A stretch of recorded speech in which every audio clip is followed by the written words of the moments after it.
নমস্কাৰ এই মুহূৰ্তত আহি পৰিছে কেইবাটাও গুৰুত্বপূৰ্ণ খবৰ আৰু এনে ধৰণৰ খবৰসমূহ নিতৌ চাবৰ কাৰণে চেনেলটো সাবস্ক্ৰাইব কৰি ভিডিঅ'টোত এটা লাইক কৰি দিব এই মুহূৰ্তত জনাই আছো এটা ব্ৰেকিং নিউজ বিহাৰী বাংলাদেশী হিন্দুৰ দখলত হাজাৰ হাজাৰ বিঘা কাৰ্বি ভূমি জনজাতীয় অঞ্চলত উচ্ছেদ কেতিয়া হ'ব এতিয়া কাৰ্বি ভূমিত কাৰ্বিসকল সংখ্যালঘুত পৰিণত হৈছে বিহাৰী বঙালী বাংলাদেশৰ পৰা অহা হিন্দু বঙালীয়ে দখল কৰিছে হাজাৰ হাজাৰ বিঘা কাৰ্বি ভূমি চৰকাৰী বিভাগ বিদ্যালয় আদিও দখল কৰিছে বেদখলকাৰীয়ে সমাজকৰ্মী লিটছং ৰংফাৰে এবাৰ প্ৰতিবাদ সাব্যস্ত কৰিছে বুধবাৰে গুৱাহাটী প্ৰেছ ক্লাবত কাৰ্বি ছাত্ৰ আৰু যুৱ পৰিষদ Karbi Anglong territorial social security এছ'চিয়েশ্যনৰ যৌথ উদ্যোগত প্ৰতিবাদ সাব্যস্ত কৰিছে যি সময়ত ৰাজ্যৰ ভিন্ন প্ৰান্তৰ পৰা সংখ্যালঘু মুছলমানক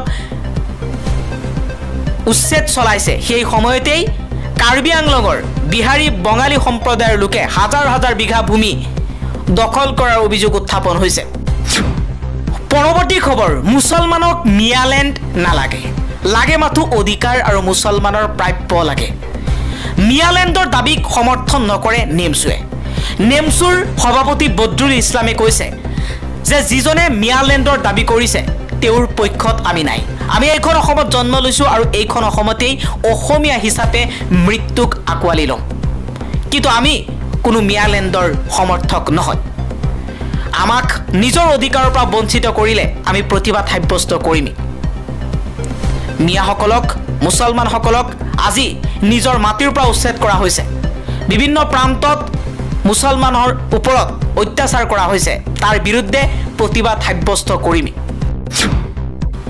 আন এটা খবৰ আজি সংবাদমেলত হৰফ হৈ পৰিছে মিয়ালেণ্ডক লৈ মুখ্যমন্ত্ৰী হিমন্ত বিশ্ব শৰ্মা মুখ্যমন্ত্ৰী শৰ্মাই কৈছে মিয়ালেণ্ড অসমত নহয় বাংলাদেশত হ'ব পাৰে আমি সহায় কৰি দিম মাটিৰ অভাৱ হলে আফগানিস্তানত হ'ব মিয়ালেণ্ড পৰৱৰ্তী খবৰ গুৱাহাটী মহানগৰীতো চলিব উচ্ছেদ খিলঞ্জীয়াক উচ্ছেদ চলোৱা নহয় ইয়াৰ বাবে খিলঞ্জীয়া শংকিত হ'ব নালাগে গুৱাহাটী মহানগৰীতো বহু বেদখলকাৰীয়ে সাজিছে ঘৰ আৰু সেইসকল লোকক অতি শীঘ্ৰেই উচ্ছেদ চলোৱা হ'ব বুলি মন্তব্য কৰিছে আৰু লগতে যিসকল খিলঞ্জীয়া লোক আছে তেওঁলোকে শংকিত হ'ব নালাগে বুলিও মন্তব্য কৰিছে মুখ্যমন্ত্ৰী হিমন্ত বিশ্ব শৰ্মাই আন এটা খবৰ মালেগাঁও বোমা বিস্ফোৰণৰ ঘটনাৰ অভিযুক্ত বিজেপিৰ প্ৰাক্তন সাংসদ সাধ্বী প্ৰজ্ঞা সিং ঠাকুৰ লেফটেনেণ্ট কৰ্ণেল প্ৰসাদ পুৰোহিত সহ 7জনক দোষমুক্ত ঘোষণা কৰিলে মুম্বাইৰ এনআইৰ আদালতে উপযুক্ত প্ৰমাণৰ অভাৱৰ বাবে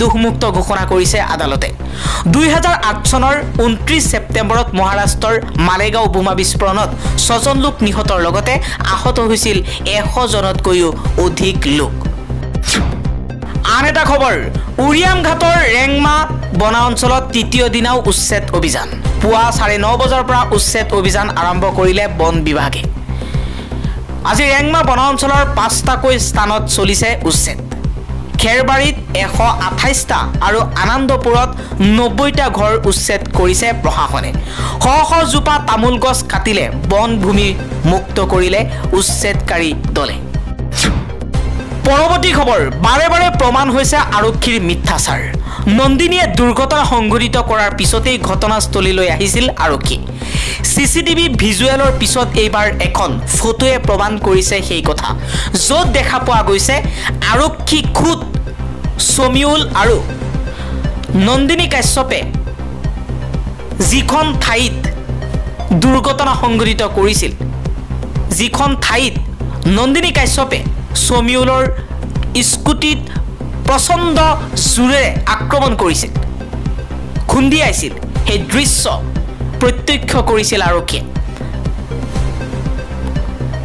কিন্তু তাৰ পাছতো কিছু কথা যেন গাপ দিবলৈ চেষ্টা কৰিছে আৰক্ষীয়ে পৰৱৰ্তী খবৰ প্ৰধানমন্ত্ৰী নৰেন্দ্ৰ মোদী মোৰ বন্ধু হলেও ভাৰতে আমাৰ লগত বহুত বাণিজ্য নকৰে ভাৰতৰ অত্যাধিক শুল্কৰ বাবে আমিও তেওঁলোকৰ পৰা বহুত আমদানি কৰিব নোৱাৰো ভাৰতৰ ওপৰত 25% শুল্ক আৰোপক লৈ এই মন্তব্য কৰিছে আমেৰিকাৰ ৰাষ্ট্ৰপতি ডোনাল্ড ট্ৰাম্পে ভাৰত BRICSৰ সদস্য হোৱা বাবেও শুল্ক আৰোপ কৰা বুলি মন্তব্য কৰিছে ডোনাল্ড ট্ৰাম্পে আন এটা খবৰ, হাজাৰ হাজাৰ মুছলমান একত্ৰিত হৈ ললে মহাসংকল্প। 1 কোটি মুছলমানে প্ৰতিবাদেৰে কঁপাব সমগ্ৰ অসম। উচ্ছেদৰ মাজতেই হাজাৰ হাজাৰ মুছলমানে দেখুৱাইছে শক্তি। যিমানেই উচ্ছেদ চলিব সিমানেই অধিক ভয়ংকৰ হ'ব প্ৰতিবাদ। আমচুৰ সৈতে মুছলমানৰ গৰ্জন। আমচুৰ সভাপতি ৰেজাউল কৰিম চৰকাৰে কৈছে যে মুছলমানসকলক যি অত্যাচাৰ কৰা হৈছে সেই অত্যাচাৰ বন্ধ কৰিব লাগিব। হিমন্ত বিশ্ব শৰ্মাই যিসকল লোকক উচ্ছেদ চলাইছে সেইসকল লোকক পুনৰ সংস্থাপন দিব লাগিব, তেওঁলোকক পুনৰ ক্ষতিপূৰণ দিব লাগিব। যেতিয়ালৈকে পুনৰ সংস্থাপন আৰু ক্ষতিপূৰণ দিয়া নহয় তেতিয়ালৈকে আমচুৰ প্ৰতিবাদ তীব্ৰ গতিত চলি থাকিব বুলিও মন্তব্য কৰিছে। আন এটা খবৰ, চৰকাৰৰ কঠোৰ নিয়ম, 16 বছৰৰ তলৰ শিশুৰ বাবে ইউটিউব নিষিদ্ধ। অষ্ট্ৰেলিয়া চৰকাৰে ঘোষণা কৰিছে যে 16 বছৰৰ তলৰ শিশুৰ বাবে ইউটিউব একাউণ্ট নিষিদ্ধ কৰা হ'ব। এই নিষেধাজ্ঞা আগষ্টৰ পৰা কাৰ্যকৰী হ'ব, যাৰ ফলত ফেচবুক, ইনষ্টাগ্ৰাম, স্নেপশ্বট আৰু বহুতো নিষিদ্ধ ঘোষণা কৰা হ'ব। পূৰ্বতে ইউটিউবক শৈক্ষিক গুৰুত্বৰ বাবে ৰেহাই দিয়া হৈছিল, কিন্তু ছেফটি কমিশ্যনৰ জৰীপত দেখা গৈছে যে 37% শিশুৱে ইউটিউবত ক্ষতিকাৰক বিষয়বস্তুৰ সন্মুখীন হৈছে। প্ৰধানমন্ত্ৰী এণ্টনি আলবানিজে কৈছে যে শিশুৰ মানসিক আৰু শাৰীৰিক স্বাস্থ্যৰ ক্ষতি ৰোধ কৰিবলৈ আমি এই পদক্ষেপ লৈছোঁ। নিষেধাজ্ঞা অমান্য কৰিলে প্লেটফৰ্ম 49.5 মিলিয়ন অষ্ট্ৰেলিয়াৰ ডলাৰৰ জৰিমনাৰ সন্মুখীন হ'ব।